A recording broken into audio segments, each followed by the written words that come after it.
The Assembly will hear an address by His Excellency Ismail Sabri Yaakob, Prime Minister of Malaysia. I request protocol to escort His Excellency.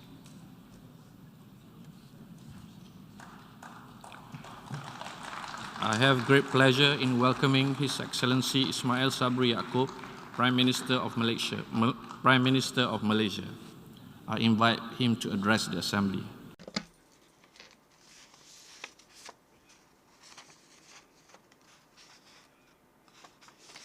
Assalamualaikum warahmatullahi wabarakatuh. Greetings to the world family. First of all, I would like to congratulate Your Excellency on your election as the President of the 77th session of the United Nations General Assembly. I am confident that under the leadership of Your Excellency, this session will be conducted with efficiency and effectiveness. I would also like to express my appreciation to the previous President, His Excellency Abdullah Shahid, for his excellent leadership at the 76th session in the face of various constraints and challenges. Malaysia welcomes the theme chosen for this year's session of the UN General Assembly, which is a watershed moment, transformative solutions to interlocking challenges. We believe this theme is most apt for the situation that we are going through together. Mr. President, at the last General Assembly, we heard a high level of commitment and pledge to work together. That has given hope to the world. Numerous statements were issued, all giving hope, including for me, that the spirit of a world family will be able to put aside the differences that exist among us. That commitment enables us to rise from the pandemic and together overcome the challenges that we face. Even so, this spirit of optimism is fading. I'm concerned by the challenges that remained unaddressed and in fact are even worsening. Many challenges remain unresolved. A major lesson the COVID-19 pandemic taught us is that we cannot run away from every challenge that confronts us. Being selfish and not caring about the impact on others will only generate mistrust in international cooperation.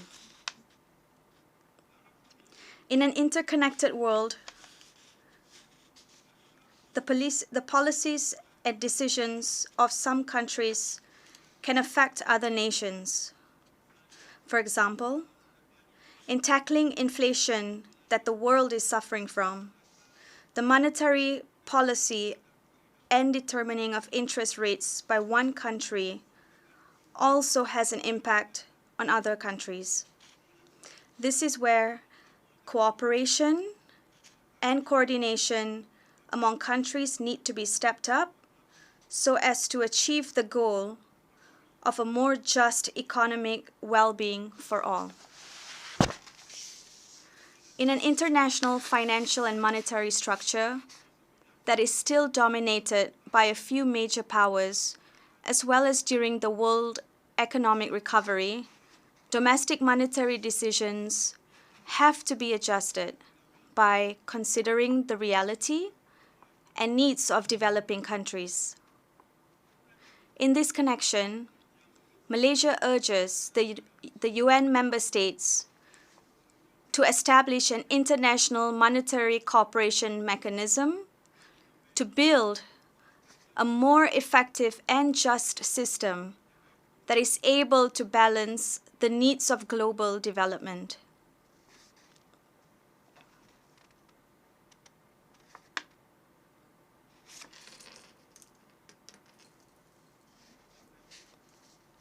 Mr. President,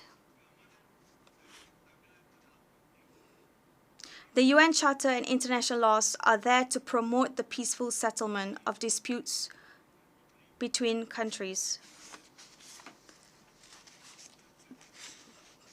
The charters and laws set the limits of a country in pursuing its own interest. Based on the principle, Malaysia opposes violations. This is the truth that we should not forget. Conflicts will only result in negative effects for the world.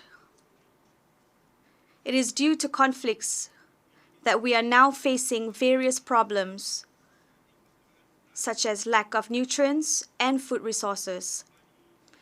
In facing this, Malaysia calls on all countries to emphasize the issue of food security to guarantee sufficient food resources for all. Mr. President, the UN Charter and international laws are there to promote the peaceful settlement of disputes between countries. The Charter and the laws set the limits of a country in pursuing its own interests. Based on that principle, Malaysia opposes violations of international laws, including the principle of sovereignty and territorial integrity of any nation. When a conflict erupts, all parties hold the responsibility of easing tension and giving priority to the safety and lives of civilians. At the same time, the conflicting parties need to return to the negotiating table to stop the conflict as soon as possible. Malaysia does not agree with the isolation of a country from international organizations. Such a measure is against the principle of multilateralism and hinders dialogue. The price to be paid for a war is high. This is proven by the situation experienced by Ukraine. The effects are felt not only by the people and the country, but also by the world. This conflict has threatened peace, global security, and the economy, and undermined food security. Malaysia welcomes the creation of the Sea Route corridor that allows for the shipment of grain from Ukraine. This is a positive step in addressing the food security problem. In this regard, Malaysia would like to reiterate its insistence that all countries, especially the major powers, refrain from creating isolation blocks that will only push the world towards a Cold War. The world needs to realize that peace can only be achieved through dialogue and negotiation. As for the occupied Palestinian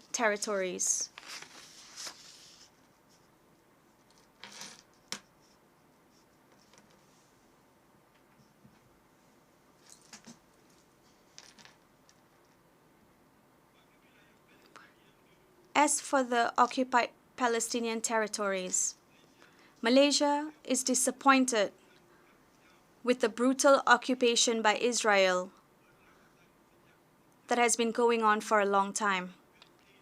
The Palestinian people continue to live under the shackles of Israel's discriminatory policies. Illegal settlements are becoming more widespread. This is against international law, including Security Council Resolution 2334. The most basic rights of the Palestinian people continue to be denied.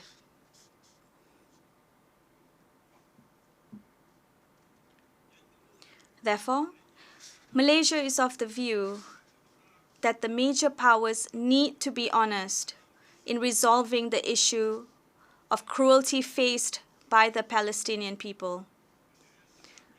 that firm stand should be taken by the UN to ensure that the crisis that has been going on in Palestine for a long time can be resolved quickly. What is happening today is that most countries are so quick to act in the case of Ukraine. Malaysia wants the same action to be taken to resolve the issue of Palestine. Israel needs to stop being an apartheid entity. Although we are still threatened by conflicts between countries, we cannot ignore the other crisis in the world. The pillar of strength for a conflict-free world is living together in a culture of peace. And Malaysia, as a multiracial, multicultural, and multi-religious country, always supports and strives for the concept of peaceful coexistence between various races, beliefs, and cultures. Mr. President, in the Southeast Asian region, Malaysia has played an important role in conflict resolution. For example, Malaysia has been involved in the peace process between the Philippine government and the Moro Islamic Liberation Front, MILF, since 2001.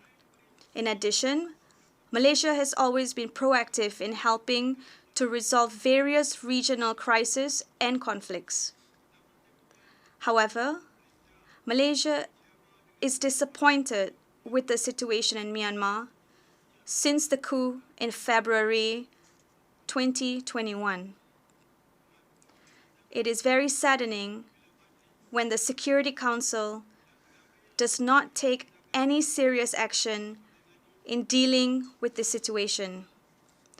Some even see the Security Council as having washed its hands off and handing the matter over to ASEAN. Malaysia is disappointed that there is no meaningful progress in the implementation of the ASEAN 5-point consensus, especially by the Myanmar junta. In its current form, the ASEAN 5-point consensus cannot continue any longer. Therefore, this consensus needs to be given a new lease of life and refined based on a clearer framework, time frame, and end goal. Indeed, what is more important is that the aspirations of the people of Myanmar must be fulfilled. The political crisis in Myanmar has also worsened the situation of millions of Myanmar refugees, including the Rohingya refugees. Although Malaysia is not a signatory of the 1951 Convention of the Status of Refugees and the 1967 Protocol, Malaysia, on humanitarian grounds, accepted nearly 200,000 Rohingya refugees.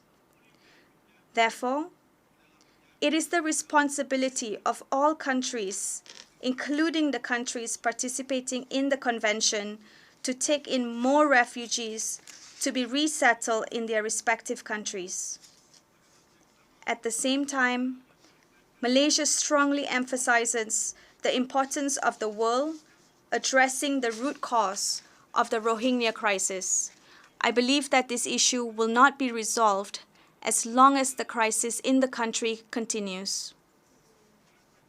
Mr. President, the conflicts and crises that occur in the world, including in Ukraine, Palestine, and Myanmar, cannot be resolved due to the debility of the global governance system and the UN. The biggest problem in the UN is the Security Council. The power of veto is most often misused to favor the world powers that have it. It is not democratic and violates the principles of democracy. This makes it impossible for conflicts to be resolved by any of the permanent members of the Council. In line with the principle of one country, one vote, Now is the time to abolish the veto power. As an organization that brings the spirit and symbol of democracy to the world, the UN needs to return to its foundation. Mr. President, climate change is a universal problem that affects us all. Last year alone, Malaysia was struck by the most serious floods in its history, resulting in losses estimated at 1.4 billion US dollars or 6.1 billion ringgit. Many lives were lost and almost 100,000 people had to be moved to temporary evacuation centers. This situation happens not only in Malaysia, but in several other countries as well. Clearly, mitigation and adaptation measures need to continue. The fact remains that developed countries must bear the responsibility of increasing aid for developing countries by fulfilling their commitment to providing a yearly allocation of $100 billion unconditionally. This will help realize actions taken against climate change that should have been implemented since 2020.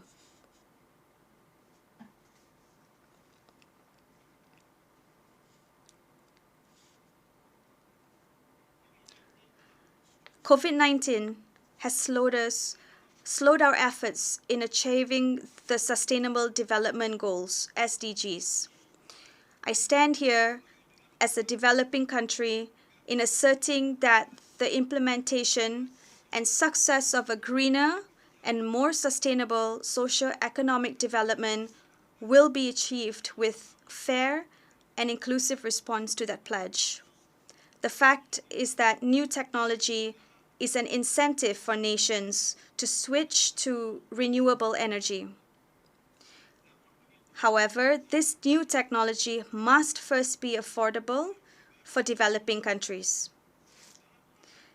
In this regard, Malaysia is committed to carrying out its responsibilities and roles to ensure environmental conservation and sustainability. In this context, various measures have been implemented by Malaysia.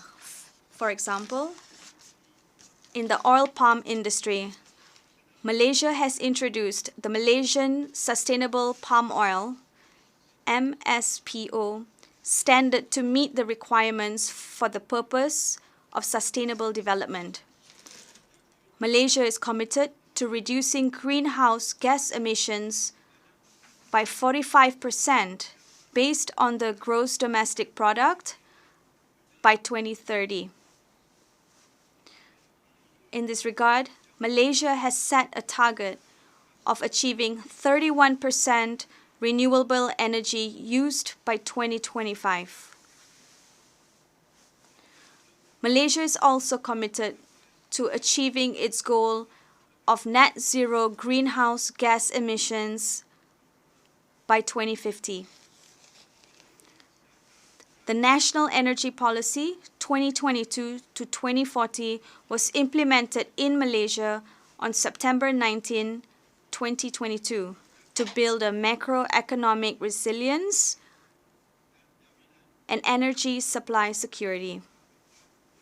Next, Malaysia has agreed to establish a national SDG center to intensify SDG programs and monitor their progress.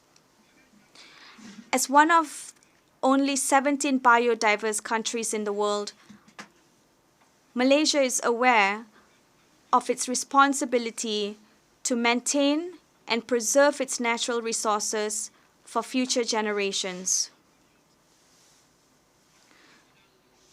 During the Earth Summit in 1992, Malaysia pledged to maintain at least 50% of its land mass under forest and tree cover.